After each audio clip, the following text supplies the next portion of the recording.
Topic for today, assessing whether someone is suitable for partnership, to get into a partnership with, or to continue a partnership with. Part one. I'm Shauna White, Heartfelt Intimacy Coach, coming to you with the drowned rat look today. And I am responding to a question that someone asked me, and I will read the question right now. Pardon the side of my face. Okay, sometimes a partner is truly incapable of, well, first let me say this was in response to a video that I did about when it feels like your partner doesn't even want to hear your feelings or your needs. And something that I talk about a lot if you are new to my channels is the very subtle dynamic of how when we express our needs, it can come across in a way that actually makes our partner feel like we're putting pressure on them to perform or fit in a box or be other than authentic. And that accounts for the shutdown and the pushback 98% of the time. Now, sometimes your partner has a trigger that doesn't have anything to do with you, and that's something to address differently. But there's so much that you can do by shifting and rebalancing your own perspective when it comes to talking about how to reconnect. You know, the issue of reconnecting with your partner, or anything that you need to negotiate with them. If you do it from a place of deeper connection inside, where you can actually feel the flow, it shifts the energy dynamics in the communication, and it's huge. That's what I help people with, is energy flow dynamics in there. Hi, it says Striker 13. Happy to see you. The energy flow intimacy dynamics is the method that I teach, because that is what I learned about how we get in the pocket where we actually connect with the one mind that we all share, and we have this amazing harmony with our partner. But in response to what I was talking about taking responsibility for how things are going in the conversation, when your partner shuts down, when you express your needs and your feelings, right, and what you can do about it, someone asked me this question. Sometimes a partner is truly incapable of hearing how one is feeling and sees any attempt to share as itself being threatening. I think you acknowledge this by saying that in some cases there's a personality problem with that partner. If I recall accurately, I'm not saying that I said there was a personality problem exactly, but that's what he remembers. If I recall accurately, you tend to downplay diagnosis, clinical diagnosis, but it seems to be tendencies towards narcissism or borderline, which we are seeing with this kind of problem. I'd like to see you cover more on the issue of assessment, clinical assessment, I think, in regards to who will be an appropriate potential or continuing partner. Now, I want to do a video that is about red flags, right? And how can you determine the subtle things that you might could miss, but I'm going to highlight them for you, the things that I have learned to see that let me know, okay, that person's got this potential for this sort of disaster and frustration in relationship if someone were to be involved with them, right? So I'm going to do a video covering that. But this is part one. And part one, I just want to address on the bigger picture. I think the issue is, how do I sort out whether this is me or this is my partner? Is it that I need to change so that the flow and the harmony can be unlocked and open and flow in the relationship? Or is it a problem with my partner, and it's because of where my partner is at that that there's no hope? I can't actually change it. Okay, great. Striker 13. I see Striker 13 is on YouTube. So that's awesome. Thanks for catching me on YouTube. So I don't remember what I was saying. Oh yeah. Okay. So talking about the issue, is it an issue of, is it me or is it my partner? Where is the the dysfunction that needs to be worked through and healed for harmony to flow again in the relationship. That's, I think, the question at the heart of the matter is why this person is asking me. Well, sometimes the other person has problems. They can't hear what I'm saying. And I think it might be them, not me. So here's what I want to offer today for that, which is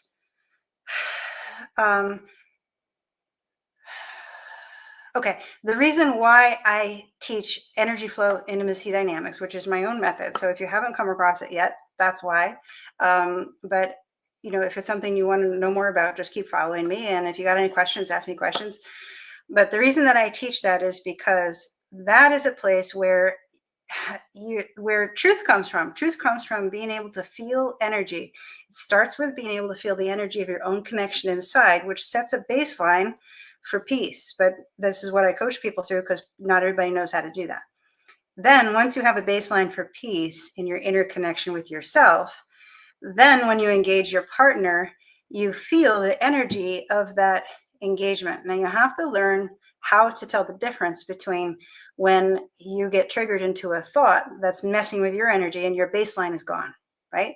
But as you develop the discernment to tell, okay, that's my baseline, I'm keeping my baseline. Now you can feel when your partner comes back at you with something that doesn't feel right. And it's not because you're reacting, okay? It's because the energy that they're putting out feels controlling, or it feels manipulative in this way, or it just feels different than the energy of peace, harmony, truth, and love, which is the baseline that I help people to develop. And that's the baseline that you have to develop, whether you do it on your own or with other teachers, or if you work with me. When you develop that baseline, that becomes the baseline for your discernment. Now, if you think to yourself, wow, this person that I'm with is really tough. I'm really trying to show up my best in harmony, in peace, with an open hand, with an open heart, and with as much humility as I can. And this person keeps making these moves that feel like they're pushing, they're twisting, they just don't feel right. They don't feel like that free place of love. Then the next question you got to ask yourself is, what am I doing here? Why am I here? What is keeping me here in this situation that doesn't feel like it works?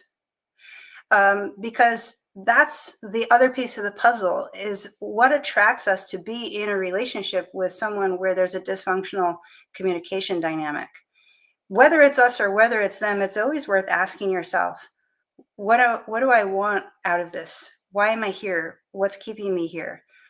We should always be asking ourselves that, because when we're looking to set that baseline of that interconnection with love, then part of that is that we want to move from the way that love inspires us to move. So, and I ask this in my own relationship, actually, very often, weekly, monthly, daily, depends on what's going on. I ask, is this right? Does this feel like love? What love is asking me to do? Not what is love asking me to do, like I'm a drone of God, or said God's got to control what I do. Not like that. But love, that baseline of interconnection, that love energy in the core of my being, that peace, that harmony, that is my North Star. That's my guidance system. So I'm asking my guidance system, is it right to be here? Now, I'll give you a crazy example, okay? I actually worked with somebody via text. This was about 4 years ago. I worked with somebody just via text. I never spoke to that person, or I never saw that person. Through chat format, I coached this person for 3 weeks. It was an extremely difficult experience for me because this person brought a lot to the table that felt extremely irrelevant to the work that we were doing and the purpose for being together there. And I felt like, what am I doing here? I asked that question often because it was uncomfortable for me to be there. But I asked that inner space inside me, what am I, do I leave? Do I go? I was asking this inner space inside me for every word that I put into the chat with this person. So it was natural also to ask, what am I doing here? this is also a relationship. It's not an intimate partnership. It was a certain kind of relationship. And I was asking, what is the purpose for this relationship? Why am I here? Asking my inner space. And even though it was incredibly uncomfortable for me to be in that experience, I kept feeling stay, be here, show up. So I did for 3 weeks. That person was so far away from feeling an inner connection with love, but through our chat conversation, as I continued to speak from that place, whatever words came to me from that place, clear in the core of my being, he actually came to feel the love of God in his heart. And he had a complete turnaround where he suddenly saw exactly what I was talking about for the past 3 weeks. He told me what a jerk I've been all of this time, talking about all this other stuff. What, I've been so clumsy in this space of grace that you've been trying to hold for me. And I just shared those specific things because it's proof of the difference in his mindset. Unfortunately, I'm not going to tell you all the other stuff he said. That was so crazy over the weeks. But the point is that he had a huge opening, feeling divine love in his heart. And he held that for 36 hours. And then he moved into the next stage of his challenge and his journey. And our relationship closed. It was no longer the word from the inside that said, be here with this person. It was now, okay, that was done, let it go. And so that's the same question I asked myself in my intimate partnership relationship and with any relationship. So it doesn't matter if this person is borderline or narcissistic or, whether they've been assessed in a particular way. When you're able to connect with that baseline of clear energy in the core of your being and use that as your GPS for what feels right, not what feels right for you emotionally, but what feels right for you in the expression of love that you are. Then you're guided for what's the right thing for you to do. And it might be uncomfortable, but for the greater good, even of yourself. I learned so much from that experience myself. And ultimately, love has your back. Love is not going to keep you in an unsafe situation or a situation that's harmful for you. But the trick is, how do you learn to listen to that inner voice? There are so many things that can complicate that. And that's why I coach people on this, because it's hard to do. So, and I just want to leave you with one more thing, and then I will do part 2 next week sometime. The one more thing I want to leave you with is that I was speaking with a client today, and she had the most wonderful thing to say that contributes to this conversation, which is that that psychology has all these beautiful tools and colors and categories of, narcissistic borderline personality disorder, which are all lenses to help you understand the human experience in all the crazy variations that we have out there. And she finds those very exciting and interesting to explore because she's alive with the joy and the excitement of learning more about herself and other people. And she is not narcissistic or borderline personality disorder. I'm just going to say that out loud. But for her to understand her experience of others. And what she said to me is that the work that you're doing is really important. Keep doing it. It's fresh. It's new. It's because it's teaching people how to feel the energy and how to understand your guidance system within energy. It supersedes the need to know all those other things. You don't have to know, is this category? Is this that label? Because you just know how. I mean, the reason for trying to know those things is so that you know what to do to take care of yourself and have a beautiful life, right? But what she's finding through the work that we've done together is that learning how to connect with herself. I mean, she knew, but this is the thing, it's natural, okay? You might know how to connect to yourself, but you don't know that you know. You don't know what's the thing to pay attention to? Where do you look for that? And then what gets in the way? So there's a lot of things to work on. But anyway,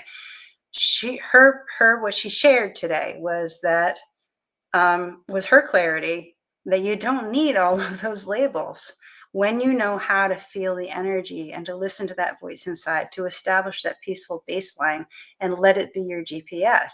You don't need all the other stuff, because this GPS is going to guide you towards it through your experiences for the greatest good, for the greatest learning, for the most rich, rewarding adventure of becoming your best self, and finding how to allow the people who it's right to be with in your life to let their best selves shine. And that has certainly been true in my experience. I haven't had to look and analyze. I used to analyze. It's the beginning of the journey, is to analyze. For a lot of people it is. But when you can transition to feeling the energy, it's simpler and it's more powerful and it's more fun, and it's easier to get to the place that we're looking for, of inner connection and deep, intimate connection with the people who are important to us.